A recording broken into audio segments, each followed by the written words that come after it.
Se em cada uma de suas existências um véu esconde o passado do espírito, com isso nada perde ele das suas aquisições. Olha, já temos uma frase que já derruba as pretensões desses universalistas aí.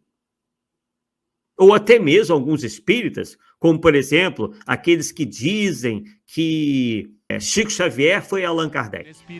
Ele próprio, em 1992, no mês de março, confessou para mim que era, de fato. Isso aqui já indica que há aí um grande erro nessas teorias. Porque Allan Kardec não perderia as suas aquisições.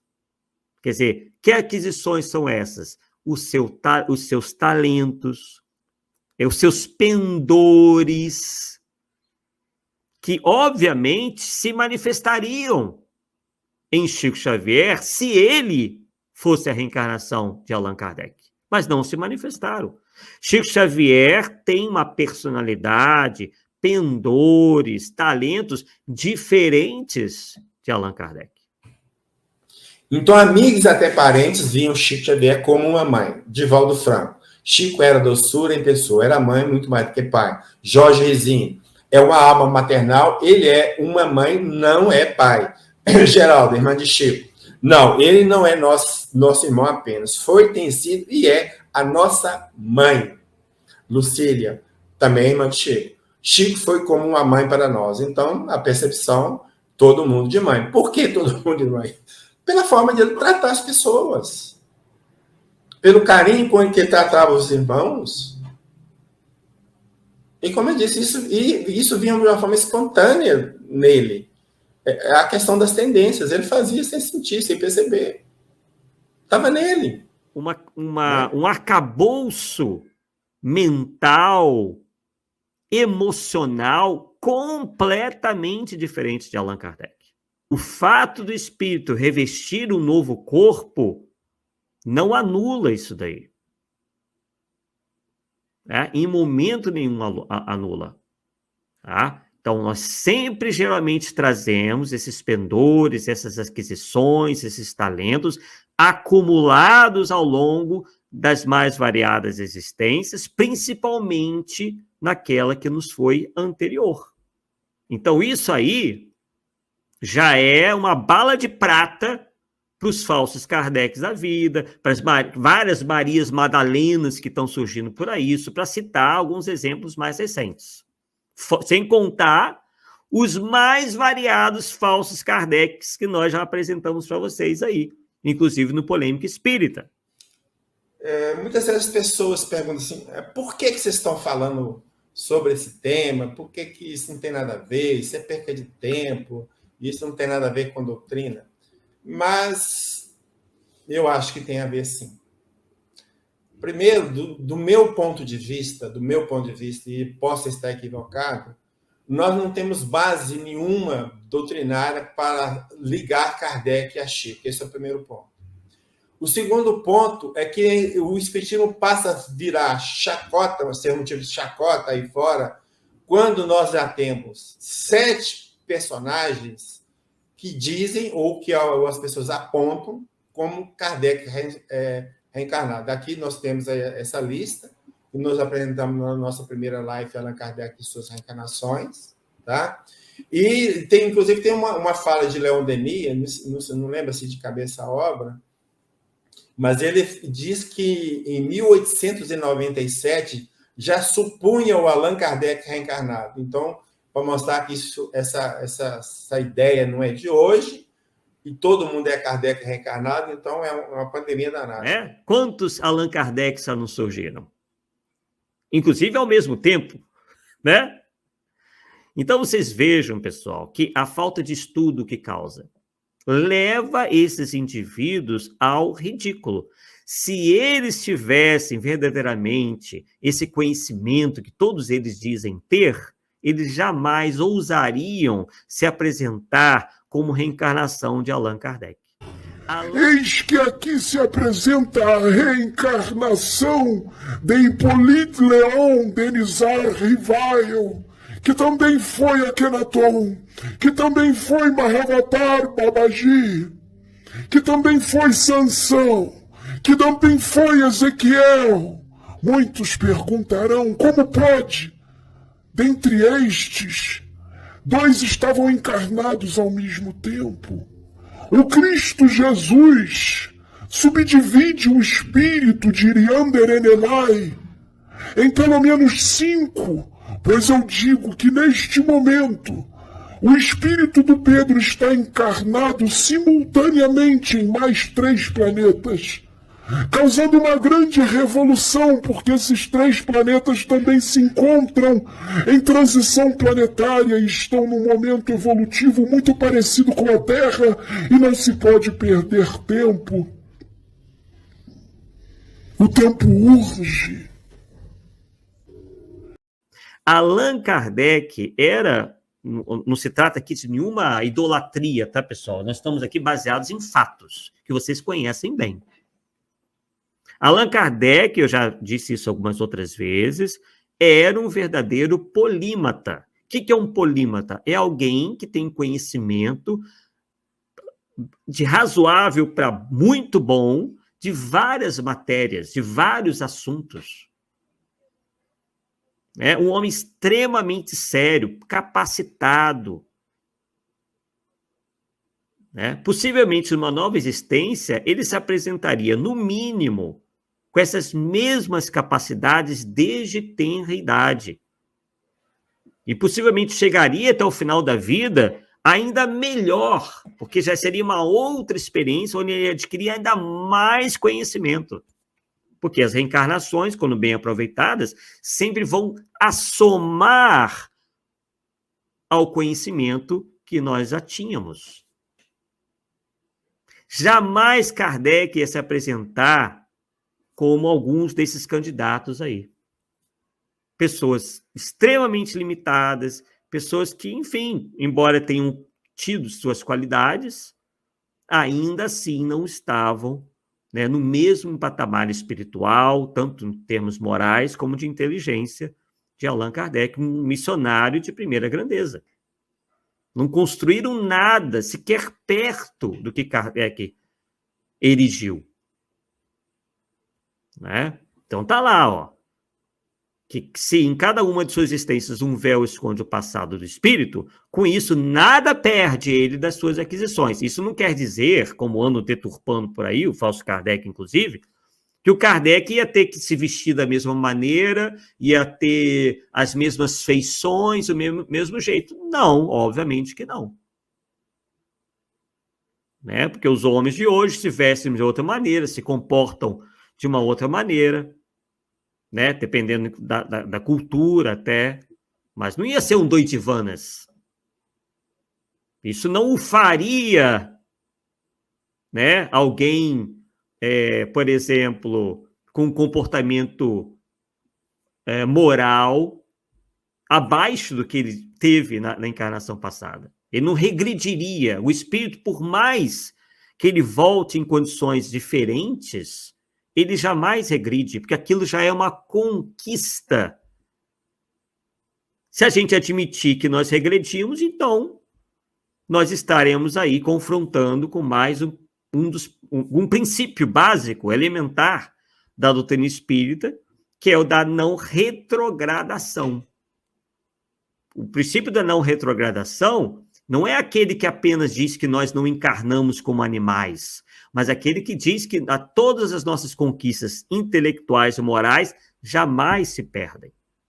Claro que quando o indivíduo se utiliza mal, como por exemplo da inteligência, ele poderá vir com a inteligência embotada, não é que ele perca, é que o organismo novo que ele recebe, por vezes, vai limitar essa inteligência, mas só quando o espírito utilizou mal a inteligência. Kardec, em algum momento, utilizou mal a inteligência? Vocês acham que isso aconteceu?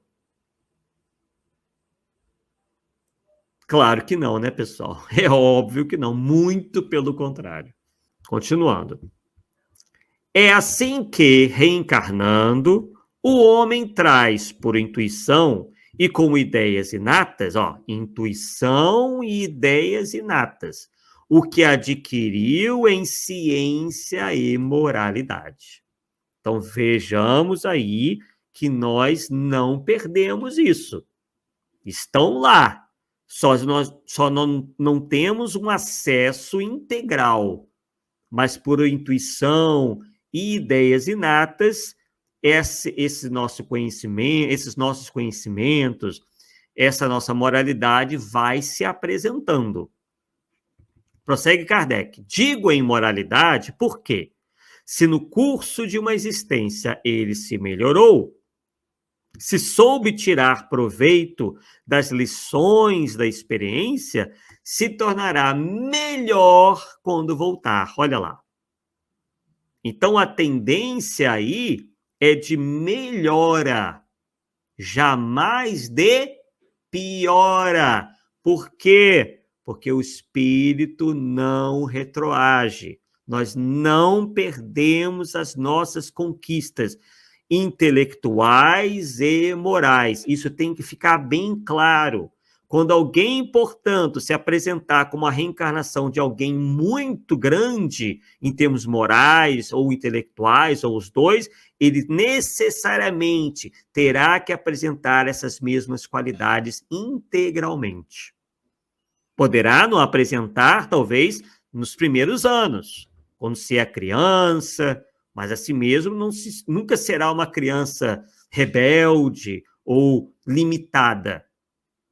Né? Ainda mais, por exemplo, um Allan Kardec, um Leonardo da Vinci, enfim, um Sócrates, um Platão, um Aristóteles e tantos outros por aí. Uma Madre Teresa, né?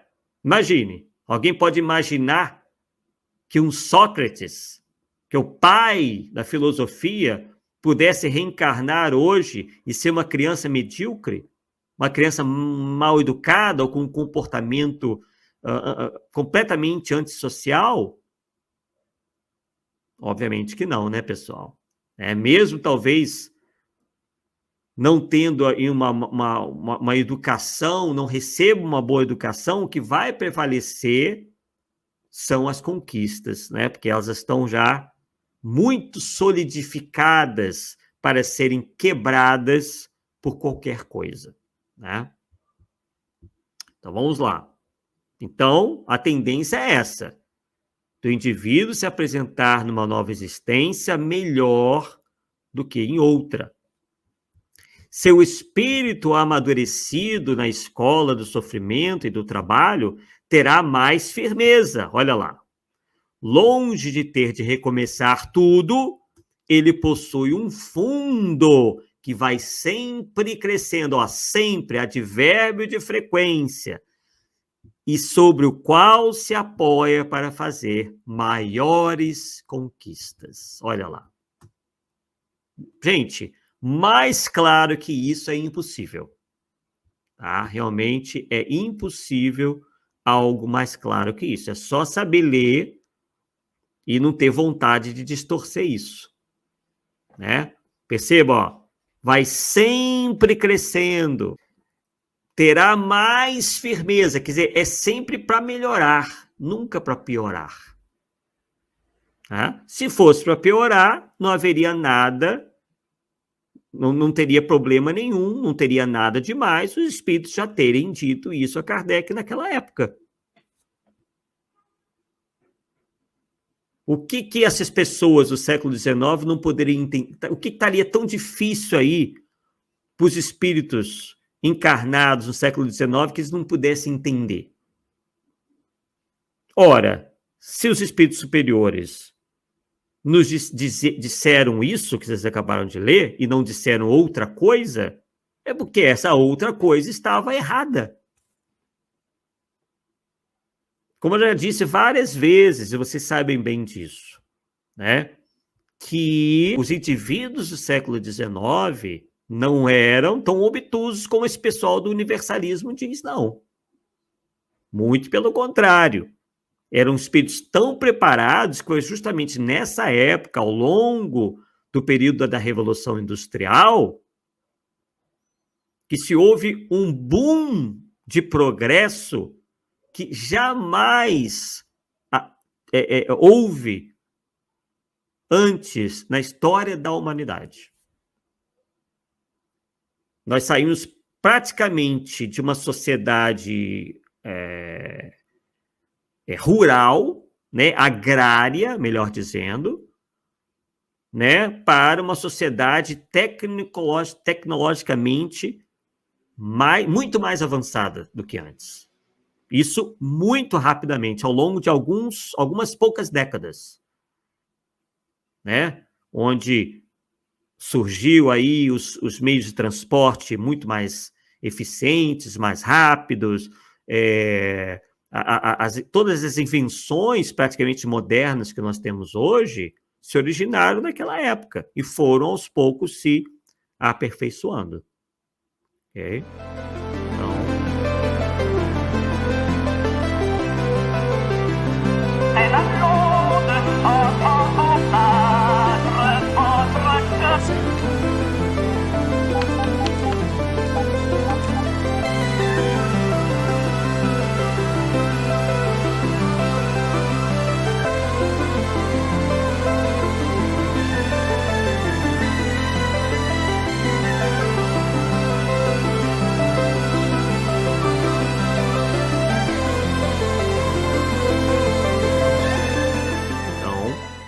Essa coisa de dizer que século XIX era quase a época das cavernas é quem não conhece realmente o que se passou naquele momento, né? Falando desse tema super importante, esquecimento do passado, muito claro, muito cristalino,